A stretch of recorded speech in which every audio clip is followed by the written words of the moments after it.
El misil de crucero lanzado en diciembre durante un bombardeo ruso de Ucrania cruzó Polonia y se estrelló contra un bosque a apenas 16 kilómetros de un centro de entrenamiento de la OTAN, lo que se traduce en una brecha de las vulnerabilidades para la Alianza Atlántica y para poder defender su espacio aéreo. Es la conclusión a la que han llegado varios funcionarios occidentales que han hablado con el diario norteamericano The Wall Street Journal sobre los detalles de un misil cuyos escombros se encontraron a las puertas de una ciudad fronteriza. Si bien el gobierno polaco hasta ahora se ha negado a identificar los escombros en espera de una investigación, los analistas de seguridad consultados por este rotativo y los funcionarios occidentales dicen que la evidencia apunta a una variante del Kh-55, un misil de crucero que Rusia habría estado usando para engañar a los sistemas de defensa aérea ucranianos. Por su parte, Kiev niega la mayor. No han sido ellos los que han lanzado los últimos ataques con drones sobre Moscú, que han sido la imagen del día desde primera hora de la mañana, después de que el Kremlin hubiera confirmado el derribo de hasta 8 aeronaves no tripuladas, en el que se ha calificado como el mayor ataque contra la capital rusa desde que Vladimir Putin lanzara la invasión de Ucrania hace ahora 15 meses. El Ministerio de Defensa ruso ha sido claro en sus acusaciones y señalado con el dedo directamente a las Fuerzas Armadas ucranianas, asegurando que han tenido que tirar abajo 5 drones mientras se utilizaba una interferencia electrónica para desviar a los otros 3 de sus potenciales objetivos, aunque en ningún momento han llegado a acusar de ataques sobre civiles. Italia y Alemania dan la espalda a España y Francia. Ruptura en el seno de la Unión Europea entre las mayores economías por culpa de Argelia. Apoyo político de Roma y Berlín para el desarrollo del gasoducto South H2 Corridor, un tubo de 3.300 kilómetros preparado para el transporte de hidrógeno y que se espera que sea la principal red de transporte del viejo continente. Un proyecto que lleva meses cocinándose a la sombra del H2Med que lidera España junto a Francia. Un plan, recordamos, bendecido por la Comisión Europea con más de 2.500 kilómetros menos que la propuesta del entente entre Giorgia Meloni y Olaf Scholz. Entre tanto, la Unión Europea se resiste a llamar a China en la estrategia comercial conjunta con los Estados Unidos de América. En el texto de consenso al que han llegado en los últimos minutos los negociadores de Bruselas y Washington, se eliminan varias referencias al gigante asiático después de que varios países de la Unión se hayan opuesto a borradores anteriores. La versión más reciente, a la que ha tenido acceso la agencia Bloomberg, también suaviza el lenguaje anterior, en el que ambas partes planeaban acordar alinear los enfoques para evaluar las inversiones hasta esta zona del mundo. El texto casi final destaca que si bien países de la Unión sí que se están volviendo más duros contra China, adoptando esa idea de eliminar el riesgo, tal y como lo expuso hace unos días la presidenta de la Comisión Europea, Ursula von der Leyen, esta primavera todo está dispuesto para que se adopte una política más agresiva en la línea con Estados Unidos. Países como Francia o como Italia, en reuniones internas, se habrían opuesto, según este medio, a varias referencias que apuntan a las prácticas económicas de China contrarias a la competencia.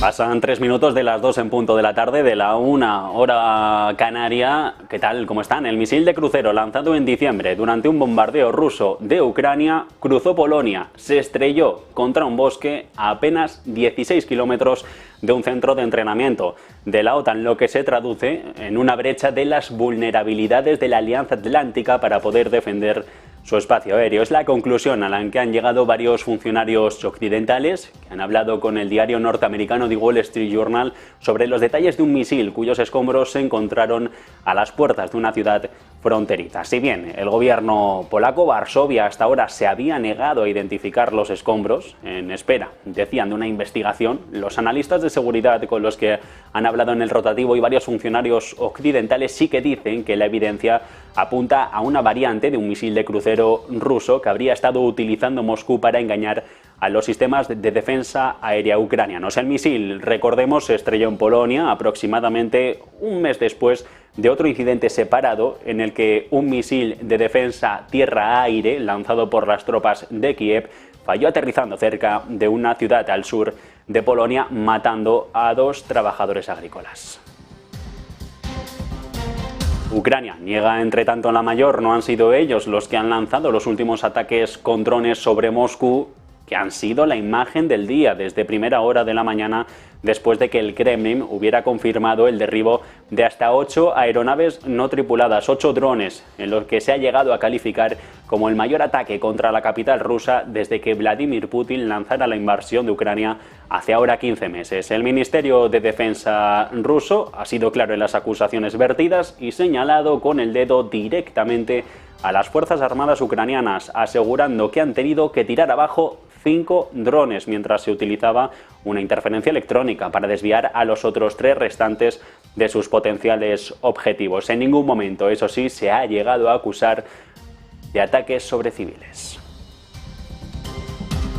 En el ataque de hoy, varios edificios residenciales han quedado dañados, aunque según los servicios médicos de la ciudad, ninguno de los vecinos de las viviendas dañadas en Moscú por estos aparatos aéreos han resultado gravemente heridos. 2 personas, eso sí, han necesitado atención médica. Se han evacuado 2 edificios al suroeste de esta megalópolis. Ventanas rotas, la azotea de uno de los edificios que se ha terminado por quemar, aunque no hay que lamentar la pérdida de vidas humanas. El de hoy es el incidente más grave en Moscú desde que el pasado 3 de mayo varios drones explotaran en uno de los edificios del Kremlin, concretamente en el Palacio del Senado, sin provocar daños reseñables, en un ataque que se atribuyó sobre Ucrania y que se comentó que tenía como objetivo acabar con la vida del presidente Putin. Un supuesto que Zelensky negó en su momento de manera tajante, siguiendo un patrón que, eso sí, se ha repetido varias veces durante estas últimas semanas tras un periodo de relativa calma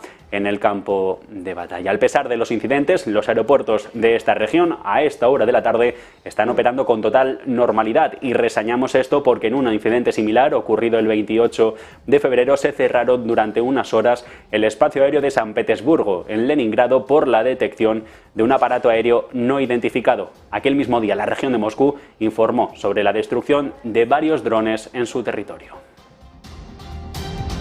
Italia y España dan la espalda a España y Francia. Ruptura en el seno de la Unión Europea entre los mayores socios económicos por culpa de Argelia, de este país del norte de África. Apoyo político de Roma y de Berlín para el desarrollo del gasoducto South H2 Corridor, un tubo de 3.300 kilómetros preparado para el transporte del hidrógeno y que se espera que sea la principal red de transporte de esta materia prima aquí en Europa. Un proyecto que lleva meses cocinándose a la sombra de ese H2Med que se presentó en la costa levantina, que lidera España junto a Francia, un plan, recordamos, bendecido por la Comisión Europea, con más de 2.500 kilómetros menos que la propuesta del entente entre Giorgia Meloni y Olaf Scholz. Esta realidad ha supuesto un cambio en las alianzas estratégicas en el Mediterráneo. Italia, y primero con Draghi como primer ministro, ahora con Meloni como sucesora al frente del Palacio Chigi, han convertido a su país en el socio prioritario de los argelinos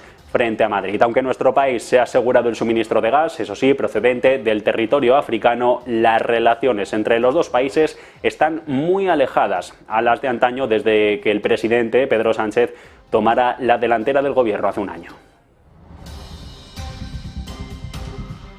Y Pekín rechaza ahora la propuesta de Estados Unidos para que el secretario de Defensa Lloyd Austin se reúna con su homólogo chino en el marco del Foro de Seguridad del Diálogo de Shangri-La en Singapur esta misma semana. La oposición de China a la cita se produce en medio de las relaciones tensas entre los dos países tras el viaje de la expresidenta de la Cámara de Representantes, Nancy Pelosi, a la isla autónoma de Taiwán en agosto del año pasado, y la decisión, sobre todo de Estados Unidos, de hace nada, de derribar un globo espía chino que transitaba sobre sitios militares estadounidenses sensibles en el mes de febrero.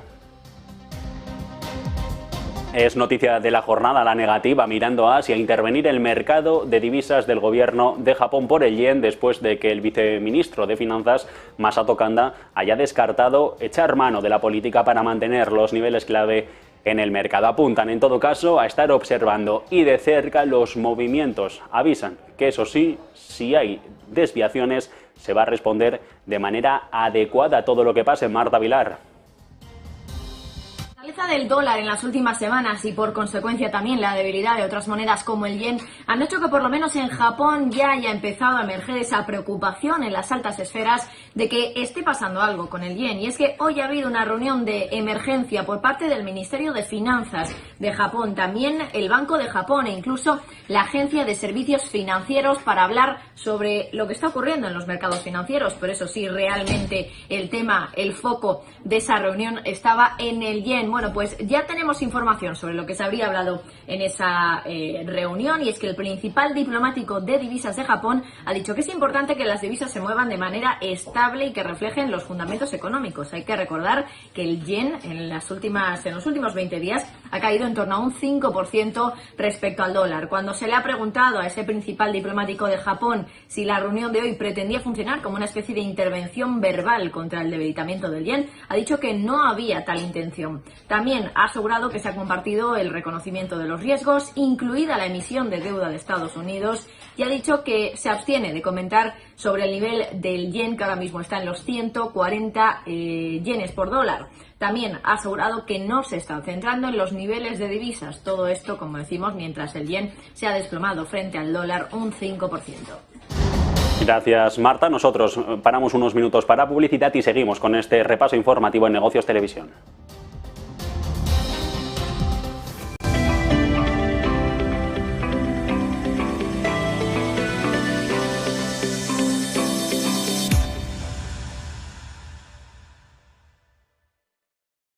Ven al Torreón, estamos en El Pardo, un espacio único en plena naturaleza. Disfruta de momentos de desconexión mientras saboreas la mejor gastronomía. Disponemos de 7 amplias terrazas y salones para todo tipo de eventos. Degusta nuestros exquisitos platos acompañados de una selecta bodega de vinos. A tu servicio, un gran parking y zona infantil. Abierto los 365 días del año. Cocina ininterrumpida desde las 10 de la mañana hasta las 12 de la noche. Haz tu reserva.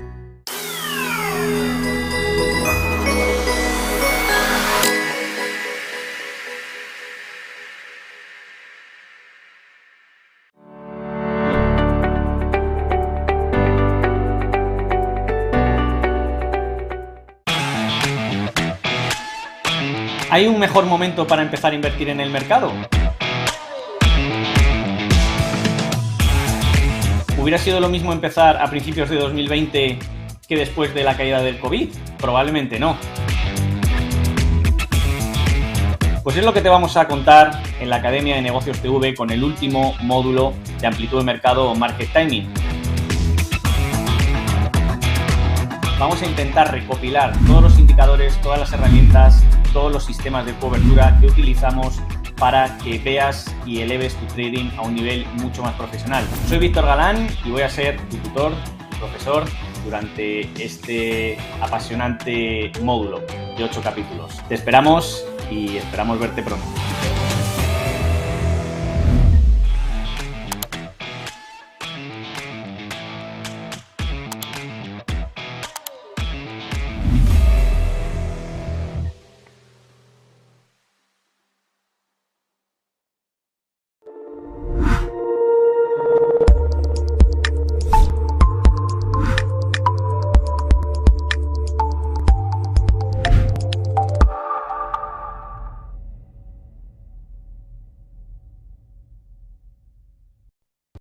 Seguimos en el repaso informativo en Negocios Televisión a la actualidad de la jornada, que pasa por una última hora. El Parlamento Europeo, según está publicando algunos medios aquí en el viejo continente, va a cuestionar en la cita del jueves la capacidad de Hungría para terminar por ejercer la presidencia rotatoria de la Unión Europea el próximo año. Dicen que cuestionan los problemas que hay en este país, el que dirige Viktor Orbán, sobre el Estado de Derecho. Una resolución parlamentaria para un país que ostenta la presidencia de la Unión, a las puertas de que lo haga España en el segundo semestre del ejercicio. La presidencia, recordamos, como tareas fundamentales, tiene la tarea de impulsar el trabajo sobre la legislación dentro del bloque comunitario, actuando como un intermediario honesto y neutral, una condición que, dicen los europarlamentarios, Hungría sería totalmente incapaz de cumplir debido a los numerosos conflictos que tiene abiertos con el ejecutivo de Ursula von der Leyen. Concretamente, la resolución, y citamos textualmente, habla de que el Parlamento se pregunta cómo podrá Hungría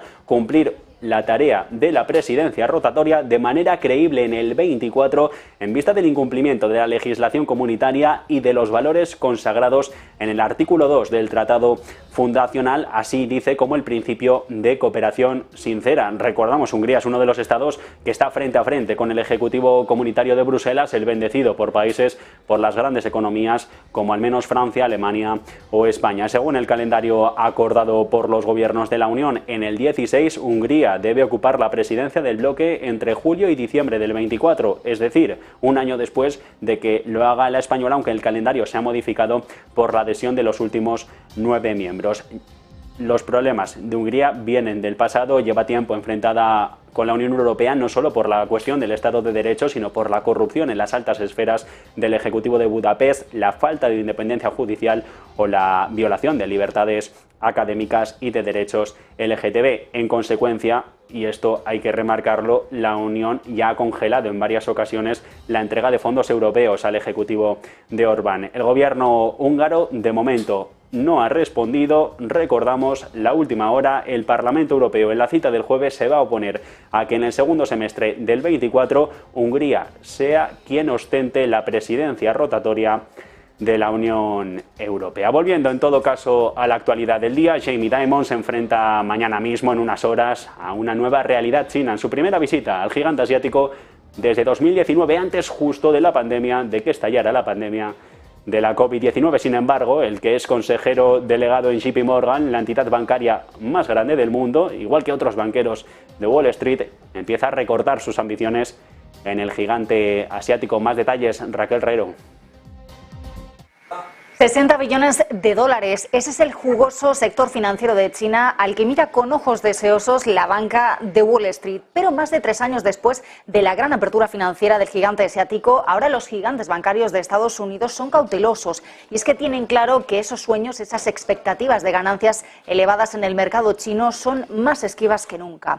El primer test de estrés lo vamos a ver esta semana, este miércoles 31 de mayo, cuando Jamie Dimon, el CEO de JP Morgan, celebre su emblemático evento anual en Shanghái. Este será el primer gran evento celebrado por la banca mundial en China continental desde que saliera de la política cero COVID, después de 3 años de eventos virtuales. Se van a reunir más de 2.600 banqueros, según cálculos de Bloomberg, pero en la agenda también hay pesos pesados del mundo empresarial. Vamos a tener, por ejemplo, a directivos de Pfizer, de Starbucks o de Baidu, o incluso a exsecretarios de Estado norteamericanos como Henry Kissinger. Sin embargo, la realidad que van a encontrar es muy diferente a la del último evento presencial hace 4 años, antes de la pandemia y con todas las crisis que hemos visto desde entonces. La economía china es una realidad, se recupera lentamente, más despacio de lo esperado y también más despacio de lo deseado por las propias autoridades nacionales. A esto se suman las medidas de Pekín contra las empresas extranjeras, sobre todo lo estamos viendo últimamente en el sector tecnológico, pero que hacen a la gran banca norteamericana repensar su estrategia en el país. Se están revisando objetivos de ganancias y también se están anunciando desde varias entidades recortes de empleo. En el caso concreto de JP Morgan, nos cuenta Bloomberg que ya se han recortado 30 puestos de trabajo. La entidad se juega mucho en China, donde tiene una exposición de más de 10.000 millones de dólares, aunque por el momento es una de las pocas bancas de inversión que no pierden dinero en el país. Otras entidades como Goldman Sachs o Morgan Stanley se encuentran también entre los bancos que están reduciendo sus planes de expansión y objetivos de ganancias, y también, bueno, pues están enfocándose y destacando ese deterioro del clima geopolítico. También se habla entre la banca norteamericana sobre esa voluntad de Xi Jinping, el presidente chino, de sacrificar las prioridades económicas para salvaguardar en primer lugar la seguridad que sacude con sus medidas en consecuencia al sector extranjero y a las empresas extranjeras que invierten en el país. A esto se suma la tensión elevada en las últimas semanas de nuevo, con el caso, por ejemplo, de los semiconductores entre Estados Unidos y China. Ojo a lo que pueda suceder en el evento de esta semana, porque para algunos analistas la tensión entre Estados Unidos y China está en su peor momento en décadas. Gracias, Raquel. Entre tanto, la Unión Europea se resiste a llamar a China en la estrategia comercial conjunta con Estados Unidos. En el texto de consenso al que han llegado las negociaciones conjuntas Bruselas-Washington, se eliminan varias referencias al gigante asiático después de que varios países de la Unión se hayan opuesto en las últimas citas a borradores anteriores. La versión más reciente, a la que ha tenido acceso la agencia Bloomberg, también suaviza el lenguaje anterior en el que las dos partes acordaban alinear sus enfoques para evaluar las inversiones hacia el gigante asiático, es decir, el dinero, canalizar el capital que iba desde Europa hasta China. El texto casi final, a esta hora de la tarde, destaca que si bien varios países de la Unión se están volviendo más duros con respecto a la posición frente al Ejecutivo de Xi Jinping, adoptando esa idea de eliminar el riesgo que expuso hace unas semanas, en primavera, la presidenta de la Comisión Europea, Ursula von der Leyen, hay territorios que todavía no están dispuestos a adoptar una política agresiva en la línea en la que quiere Estados Unidos. Y no es Alemania, que es el socio principal que tienen los chinos, sino Francia o Italia. Reuniones internas en las que se han opuesto a varias referencias que apuntan a prácticas económicas anticompetitivas por parte de Pekín. Aclaración que se hace pública después de que desde esta zona del mundo se haya retomado una intensa agenda de visitas de alto nivel de la que ha participado activamente varios líderes europeos y el lanzamiento de grandilocuentes iniciativas de política exterior como la de civilización global. Además, recordar que la diplomacia china se ha apuntado un éxito incontestable con su labor de mediación entre Arabia Saudí e Irán, y hay una enorme expectación internacional sobre cómo puede evolucionar el papel ante la guerra de Rusia en Ucrania.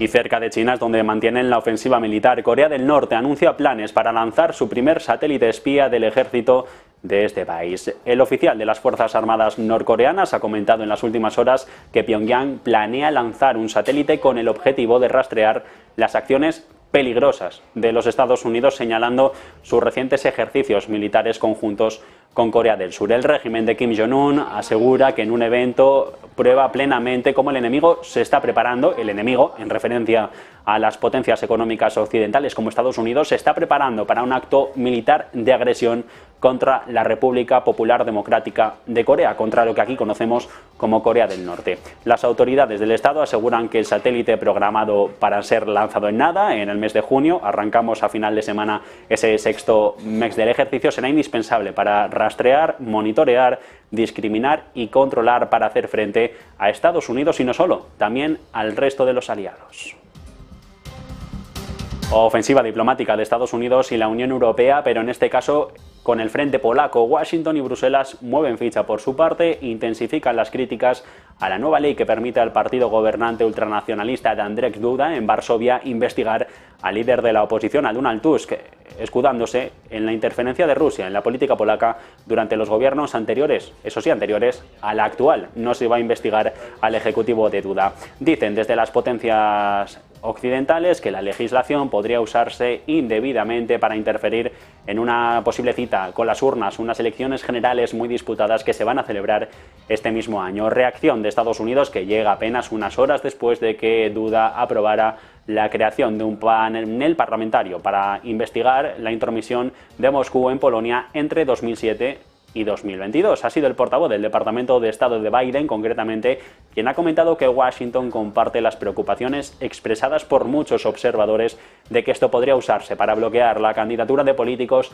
de la oposición, ley velada a Donald Tusk, sin el debido proceso. La ley amenaza con dañar las relaciones de Varsovia con Estados Unidos en un momento en el que son cruciales porque Polonia se ha convertido en la principal puerta de entrada de ayuda y armas enviadas a Ucrania desde que comenzara la invasión rusa el año pasado. Estados Unidos, de hecho, ha desplegado más de 10.000 soldados en Polonia, un Estado miembro OTAN.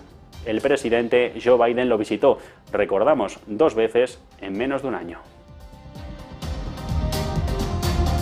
Y son mientras decenas de soldados, los de la OTAN, que han resultado heridos en Kosovo por enfrentamientos directos con los serbios. La violencia sigue escalando al norte de esta zona, donde los manifestantes serbios locales se han enfrentado con la policía, también con las fuerzas de paz lideradas por la Alianza Atlántica, después de las palabras del presidente serbio Aleksandar Vučić, en las que pedía a los alcaldes de la etnia albanesa recién nombrados en las municipales de finales del mes de mayo que no intentarán asumir el cargo electo en los municipios fronterizos al norte de Kosovo. Los soldados OTAN, 19 húngaros, 11 italianos, que estaban contrarrestando, dicen, las franjas más activas de la multitud, se han convertido en las últimas horas en objeto de ataques no provocados, de quemaduras debido a la explosión de varios artefactos incendiarios. Según la OTAN, ninguno de los 30 heridos está en peligro de muerte. Las autoridades de Serbia, incluido el ejército, permanecen en contacto con la alianza militar para calmar la tensión y prevenir más escalada de violencia en lo que se ha estallado en la zona cuando los manifestantes serbios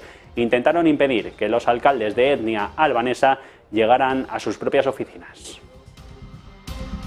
En Turquía, día de felicitaciones apenas 24 horas después de que Recep Tayyip Erdogan se hiciera con la victoria en la segunda vuelta de las presidenciales, el presidente ruso Vladimir Putin ha descolgado el teléfono, ha llamado al islamista para felicitarle por su victoria en las urnas. De hecho, el presidente ruso ha calificado a Erdogan como un querido amigo. En su mensaje de felicitación de este pasado lunes, Putin elogiaba los esfuerzos de Erdogan para llevar a cabo una política exterior independiente, en una crítica velada a la dependencia del resto de países occidentales de Estados Unidos, concretamente diciendo además que desde Moscú aprecian y mucho la contribución de Erdogan, la contribución personal al fortalecimiento de las relaciones ruso-turcas y la cooperación apuntan en beneficio mutuo en diversas áreas, el beneficio sobre todo en el área militar. Y acto seguido a colgarle a Putin, Erdogan ha recibido otra llamada, la del presidente de los Estados Unidos, Joe Biden, con quien ha estado discutiendo la entrada de Suecia en la OTAN, a la que se opone Ankara, recordamos, por el apoyo a las fuerzas prokurdas por parte de Estocolmo, y la entrega de los F-16 que Turquía lleva tiempo queriendo comprarle a Estados Unidos, cuya autorización necesita porque son quienes los fabrican. En un comunicado de la Casa Blanca se especifica que el demócrata va a volver a hablar con Erdogan sobre estos mismos asuntos de aquí a nada, de aquí a una semana. En el caso de los F-16, Washington planea un contrato por valor de 20.000 millones de dólares, casi 80 equipos de modernización de los cazas, una venta que a día de hoy está completamente paralizada por las objeciones del Congreso de Estados Unidos. Dicen que la negativa turca a la ampliación de la OTAN, la política exterior de apoyo al gobierno de Siria y el cumplimiento de los derechos humanos son a día de hoy un problema para los legisladores estadounidenses. Y en España hoy hemos tenido ese dato preliminar de inflación, ese dato de precios al que se espera por parte del mercado. Mes de mayo se desacelera la subida más de lo previsto. La lectura para el quinto del ejercicio se modera 2,9%, la menor desde julio del 21, a medida que por un lado caen los costes del combustible y por el otro se desacelera el crecimiento en la factura del supermercado, en los precios de los alimentos. En abril la inflación repunta al 3,8%, pero después de la caída del mes está muy por debajo de la estimación del 3,3% de una encuesta de economistas de Bloomberg. También ha habido buenas noticias hoy sobre la subyacente, la que excluye por volatilidad los precios de la energía o los alimentos frescos, cae por tercer mes consecutivo, aunque se mantiene elevada en el 6,1%.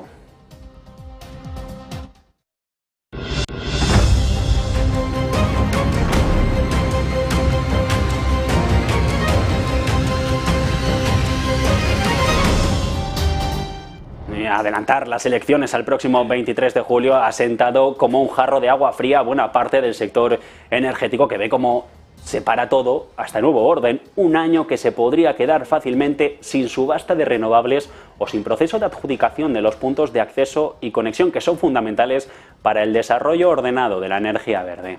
Va a salir adelante la actualización, eso sí, del Plan Nacional de Energía y Clima de cara a 2030, porque no necesita la luz verde del Congreso de los Diputados, recordemos, suspendidos con disolución de Cortes anunciada por el presidente Sánchez ayer mismo, y la reforma del PVPC, eso sí, la del mercado eléctrico, que tanto ha costado negociar en Bruselas, queda completamente paralizada. Al menos la ministra para la Transición Ecológica, Teresa Rivera, no va a ser quien se pueda colgar la medalla, quien se pueda quedar con las ganas de liderar ese cambio desde la presidencia española del Consejo de la Unión Europea, que arranca este mismo mes de junio.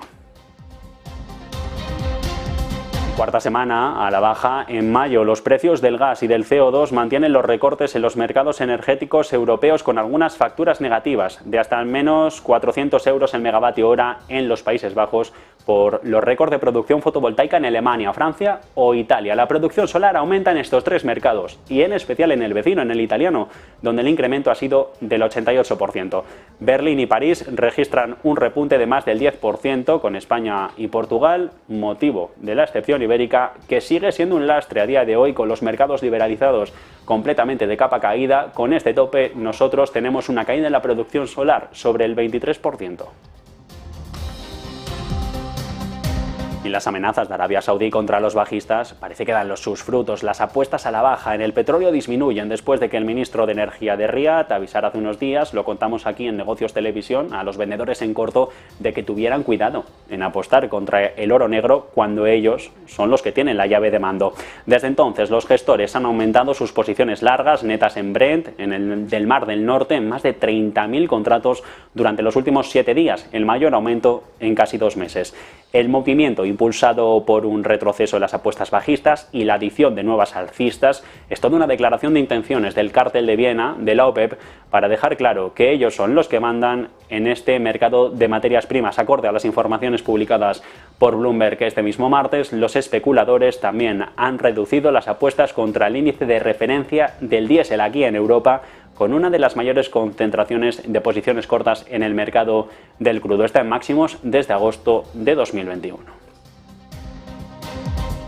Mientras tanto, disminuyen poco a poco los fluidos de crudo ruso en los mercados internacionales, aunque todavía no hay signos sustanciales de recortes de producción en los que insiste que sí que está llevando a cabo el Kremlin. Los envíos caen por primera vez en 6 meses, en 6 semanas, hasta tocar por la mínima los 3,6 millones de barriles diarios. Flujos que en los mercados internacionales siguen siendo elevados, concretamente 1,4 millones más por día que hace ahora un año y 270.000 barriles más si lo comparamos con la cifra de febrero, cuando Moscú anunció ese recorte en su producción.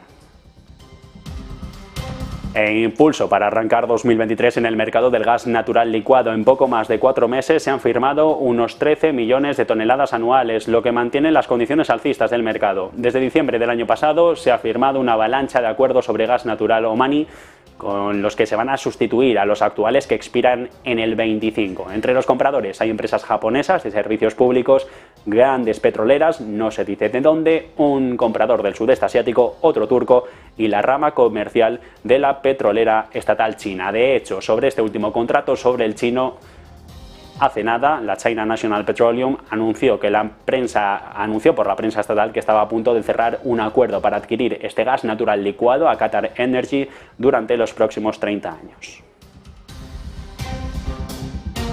Elon Musk ya está en China. El empresario ha llegado a Pekín con su avión privado y se espera que se reúna con altos funcionarios chinos y visite la planta de Tesla en Shanghai, la de mayor producción en esta zona del mundo. Es su primer viaje a China en los últimos 3 años, lo ha tenido prohibido por la pandemia, aunque no está claro con quién se va a reunir más allá que con altos representantes del Ministerio de Relaciones Exteriores. De hecho, en un comunicado, este departamento ha anunciado que el gobierno ha dado la bienvenida al sudafricano y a otros líderes empresariales que con ellos buscan promover una cooperación de beneficio mutuo. El viaje que llega en un momento en el que Tesla se enfrenta a una competencia cada vez más intensa en esto de los vehículos eléctricos, pero precisamente por los chinos, con cierta incertidumbre sobre los planes de expansión acerca del complejo de fábricas que tiene en Shanghai, que Musk visitó por última vez a principios de 2020. Para Tesla, China es el segundo mercado más grande tras Estados Unidos y la de Shanghai es el centro de producción más grande con el que cuenta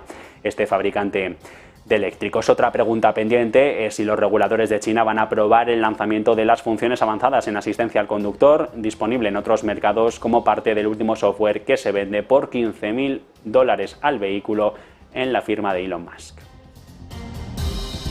Miramos también a Suiza porque un partido político de este país ha propuesto reducir los activos de UBS tras la compra de Credit Suisse. Ese socialdemócrata, uno de los que ha estado gobernando el país durante la mayor parte de estas últimas décadas, y es que esta misma semana ya se cierra la adquisición. El banco resultante va a tener un balance histórico, alrededor de 1,5 billones con B de francos suizos, aproximadamente el doble del tamaño de la economía suiza. Un too big to fail de libro antes que la economía. Según un miembro del partido, esto plantea enormes riesgos para el país, especialmente porque disfruta de una garantía estatal implícita. Los socialdemócratas, un partido político de izquierda, el segundo más grande en el Parlamento, va a proponer un límite máximo para los activos del banco, es decir, que sus activos no superen la mitad del PIB de Suiza, que el año pasado fue de 771.000 millones. Para el nuevo UBS esto significaría reducir sus activos a una cuarta parte del nivel actual, una alternativa que sería imponer mayores requisitos de capital si los activos superan el 50% del PIB suizo. Reunión de primer orden hoy en Brasilia. El presidente Luis Ignacio Lula da Silva convoca en su primera cumbre durante casi una década al resto de líderes de la región en la búsqueda por recuperar ese papel activo como motor de crecimiento económico en Sudamérica. Las divisiones ideológicas que socavaron las citas anteriores quedan hoy de lado en la búsqueda de una cooperación diplomática entre los 12 estados soberanos del continente, excepto Perú, para combatir el cambio climático y la alta inflación en una región donde la pobreza y el hambre van en aumento. El presidente de Venezuela, Nicolás Maduro, va a esta cita, asiste sin muchas esperanzas de sacar decisiones más allá de la discusión, aunque sí que espera que las naciones del bloque se unan para pedir a Estados Unidos el levantamiento de sanciones sobre este país petrolero. La última cita de esta alianza, la antes conocida como UNASUR, fue en 2015, cuando las divisiones comenzaron a paralizar las decisiones del grupo y la diplomacia suramericana quedó al albur de la división de los gobiernos de izquierda y de derecha, especialmente tras el juicio político a Dilma Rousseff.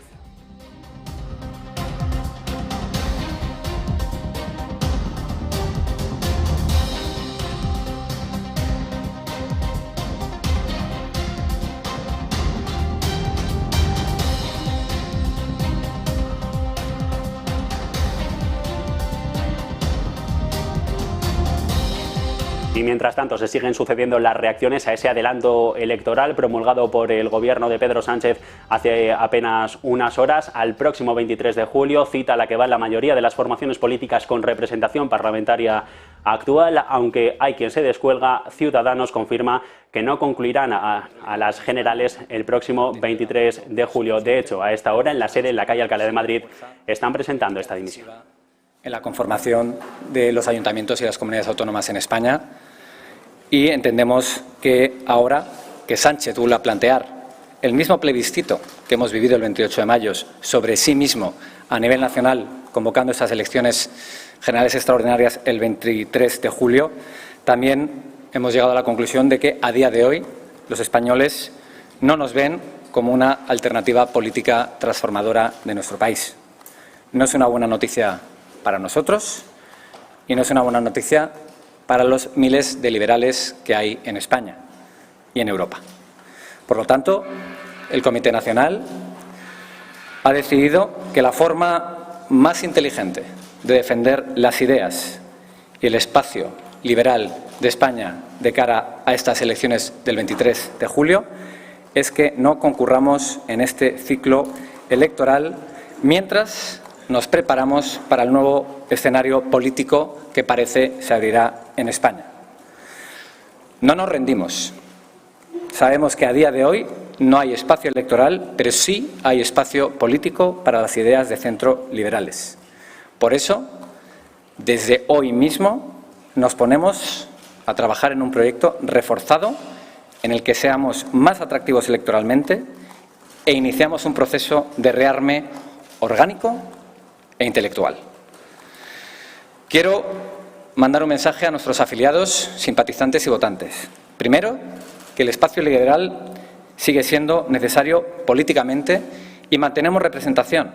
Quiero recordar a mis compañeros en el Parlamento de Cataluña, en el País Vasco, en las Cortes de Castilla y León, a mis compañeros en el Parlamento Europeo y a los más de 570 concejales que han obtenido representación defendiendo las ideas liberales el pasado 28 de mayo. A todos ellos, muchas gracias por la confianza, por el trabajo y por cada gota de sudor que habéis derramado defendiendo nuestras ideas, nuestros valores y nuestros principios. Y a ellos también anunciarles que hoy empieza todo, que conocemos que los ciclos electorales, sobre todo a partidos como el nuestro, en momentos de tan extrema polarización, sufren. Yo lo llevo viendo en Europa, pero también que partidos que han estado en esa situación a día de hoy están gobernando países como Alemania o como Bélgica.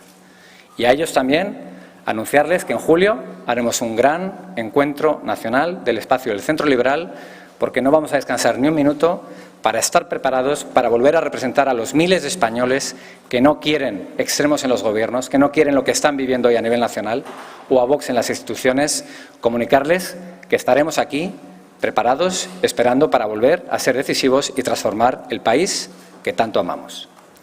Muchas gracias y no sé si tienen alguna pregunta.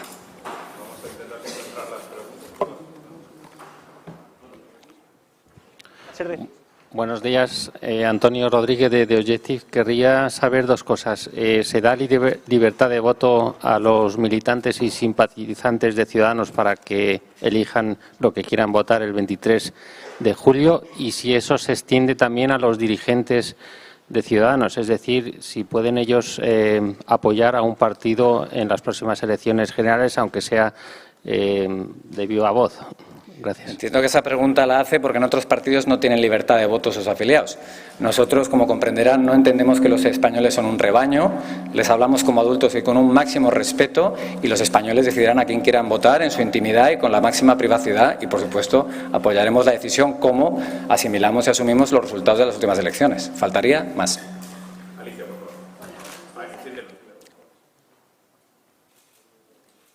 Comparecencia en directo que están viendo en Negocios Televisión. Secretario General de Ciudadanos, Adrián Vázquez, confirmando que no se presentarán a la próxima cita electoral, a las generales convocadas de manera acelerada por el presidente del Gobierno, Pedro Sánchez. Asumía Vázquez que los españoles, decía, no ven a Ciudadanos actualmente como una alternativa política. Eso sí, dice que todavía con la representación que tienen en el Parlamento Vasco, en el Parlamento de Cataluña y en las Cortes de Castilla y León, junto a los eurodiputados que mantienen Bruselas, la próxima cita de los liberales con la Eurocámara será el año que viene, concretamente 2024. Veremos dónde acaban. De momento, Ciudadanos descarta presentar candidatura para las elecciones generales del 23 de julio de este 2023.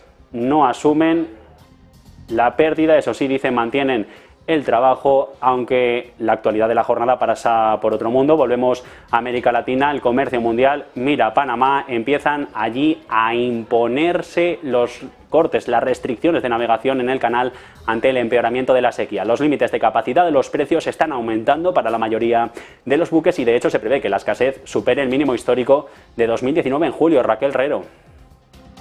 Nuevo test de estrés para el comercio mundial. Esta vez no es la guerra, ni es la pandemia, ni tampoco la inflación, es la sequía y el clima extremo. Esta vez la mirada la dirigimos hacia el Canal de Panamá, una de las rutas comerciales más importantes del mundo. Por sus esclusas pasa el 5% del comercio mundial y es además una de las mayores obras de ingeniería del siglo XX. Convierte un viaje de más de 15.000 kilómetros bordeando Sudamérica a poco más de 80 kilómetros, uniendo el Mar Caribe y el Océano Atlántico con el Océano Pacífico por el Istmo de Panamá. Pero ahora Bloomberg ha desvelado que una severa sequía alrededor del canal, focalizada en el lago Gatún, está obligando a los buques portacontenedores a aligerar la carga. Se reduce la capacidad de transporte, aumenta el riesgo de retrasos y aumenta también el precio de transportar las mercancías a través del canal. Si la situación empeora, tal y como apuntan los pronósticos, veremos más subidas de precios para los fletes e incluso veremos una lucha de los transportistas para acudir a rutas más rápidas. Como decíamos, el foco de la crisis está en el lago Gatún, una gran masa de agua de origen artificial con un papel crucial para el funcionamiento del canal al permitir el tránsito de los barcos. El lago, de 435 kilómetros cuadrados y una elevación de 26 metros, almacena el agua del río Chagres y de su cuenca y une los dos sectores del canal, el oriental y el occidental. Pero la creación de este lago convirtió muchas montañas en islas y ahora la falta de lluvia y el menor nivel del agua están dejando a la vista dichas montañas y, por tanto, dificultando el tránsito de los grandes buques comerciales. Ante la perspectiva de que la sequía continúe, hay algunas alternativas al paso del Canal de Panamá. Una de ellas es ir directamente desde Asia hacia la costa oeste de Estados Unidos o bien utilizar el Canal de Suez. En cualquier caso, ambas implican añadir más días, en torno a una semana de navegación. Así que lo que parece seguro es que de nuevo vamos a ver subida en los precios de los fletes y, como pasó tras la pandemia, podríamos ver subidas generalizadas de precios en los bienes que compremos, una circunstancia importante teniendo en cuenta la crisis inflacionaria que todavía continúa a nivel mundial. En unos minutos volvemos contigo, Raquel. De momento paramos para publicidad y seguimos.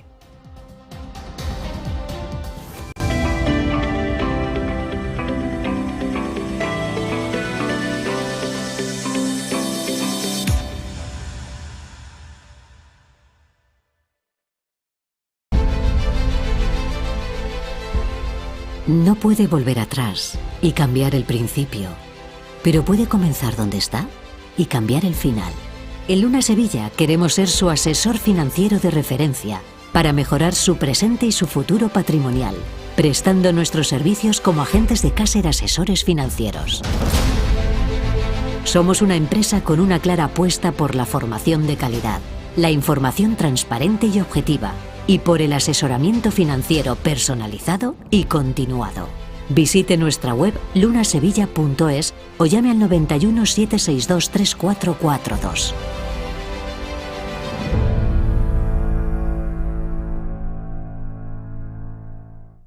Ven al Torreón. Estamos en El Pardo, un espacio único en plena naturaleza. Disfruta de momentos de desconexión mientras saboreas la mejor gastronomía. Disponemos de 7 amplias terrazas y salones para todo tipo de eventos. Degusta nuestros exquisitos platos acompañados de una selecta bodega de vinos. A tu servicio, un gran parking y zona infantil. Abierto los 365 días del año. Cocina ininterrumpida desde las 10 de la mañana hasta las 12 de la noche. Haz tu reserva.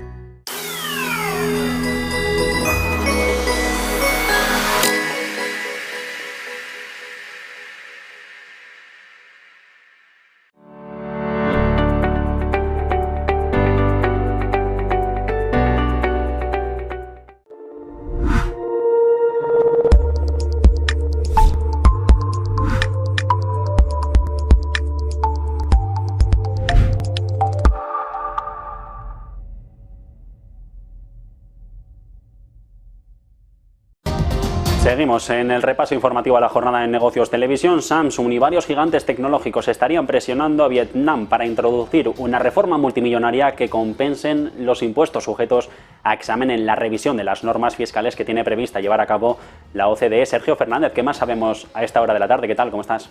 Muy buenas, Javier. Buenas tardes. Pues, como bien has contado, tanto Samsung como otras grandes compañías extranjeras están presionando a Vietnam para que introduzca una reforma, ojo, multimillonaria que compense los impuestos más altos que van a enfrentar a partir del próximo año bajo una revisión global de las normas fiscales. Estas discusiones preceden a la introducción a partir de enero del año que viene de una tasa impositiva mínima del 15% para las grandes multinacionales en el marco de una reforma global histórica liderada por la OCDE. Vietnam se ha comprometido a cumplir con esta regla, elevando la tasa impositiva al 15% para muchas de las multinacionales que están operando en el país y que actualmente tributan a una tasa mucho más baja. Esta regla global exige que las empresas que pagan menos en una jurisdicción de impuestos bajos se enfrenten a un impuesto adicional en su país de origen. Esto significa que las empresas extranjeras podrían empezar a retirar valiosas cantidades de divisas de Vietnam para cumplir con esta regla, y la decisión de Hanoi de implementar la tasa impositiva más alta del 15% y los planes de compensación tienen como objetivo evitar básicamente que esto suceda. La nación del sudeste asiático, que depende en gran medida de la inversión extranjera para impulsar su economía, teme que esta regla transfronteriza pueda hacerla menos atractiva para las grandes multinacionales. De hecho, los gigantes tecnológicos como Samsung y LG, también fabricante estadounidense de chips Intel y la alemana Bosch, se encontraban entre las empresas, entre la media docena de empresas que, que de alguna forma están presionando para que tengan lugar estas compensaciones. De hecho, el gobierno ha cedido ya ante esta presión y está preparando un proyecto de resolución que podría ser aprobado por el Parlamento en el mes de octubre, ofreciendo compensaciones parciales a estas grandes empresas que parece, Javier, que han ganado el pulso y que han tumbado al gobierno de Vietnam. Gracias, Sergio. De momento vamos a echar un vistazo a esta hora de la tarde a los mercados, cómo están reaccionando a esa apertura de la jornada, a esa preapertura que ya se está negociando en la Bolsa de Valores de Nueva York. En la de la semana tenemos a esta hora de la tarde divergencia dentro de los índices del viejo continente. El IBEX 35 en positivo, subidas del 0,39% para Madrid, que firma en los 9.216 enteros. Si miramos a otros índices europeos, el DAX, el que es la guía, el faro para el resto de mercados de renta variable, cotizando sobre los 16.022. Las caídas se las lleva París del 0,47%, y si miramos precisamente a esa preapertura, los futuros del S&P 500, los del continuo, los tenemos en positivo. También parece que Wall Street va a amanecer hoy con compras de medio punto porcentual, de 0,50 hasta los 4.200